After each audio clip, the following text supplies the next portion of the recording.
I'm about to tell you the story of a crime, but because I didn't commit the crime myself and because I didn't personally witness it, I can only tell you the story as it was learned by others, police investigators, neighbors, one of the victims, and so on. Because I'm relying on these witnesses, I may get some of the facts wrong, and I acknowledge that right up front.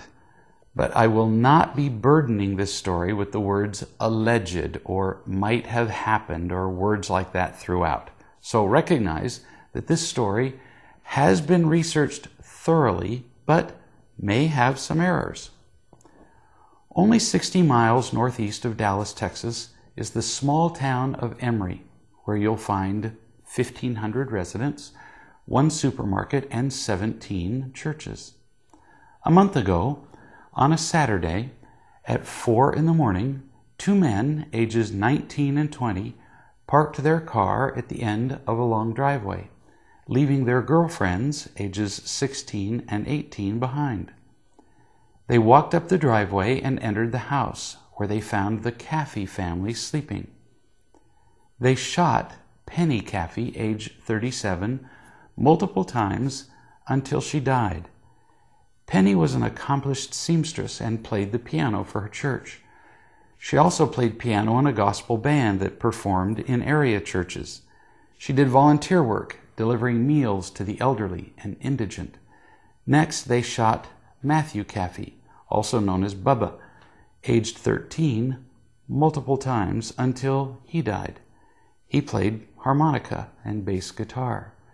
They stabbed Tyler Caffey, age 8, to death with a sword.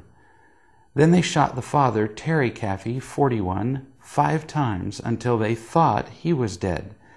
But he lived, and while they were setting the house on fire, he climbed out a bathroom window and crawled through the woods, fell into a pond, and finally made it to a neighbor's house to get help.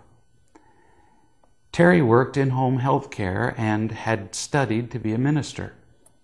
The two men then walked back down the driveway, fled the scene in their car, went to a nearby trailer where they had sex with their girlfriends, and fell asleep.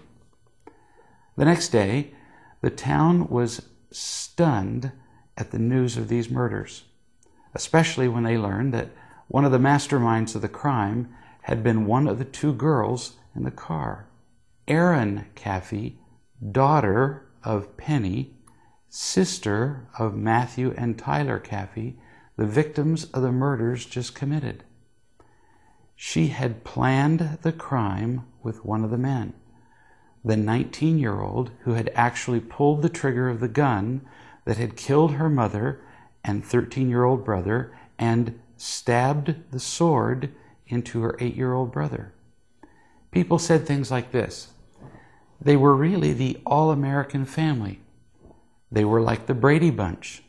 Their minister said, "My best memories of her, Penny, the mother, and Terry, the father, are them standing behind the pulpit, preaching God's word.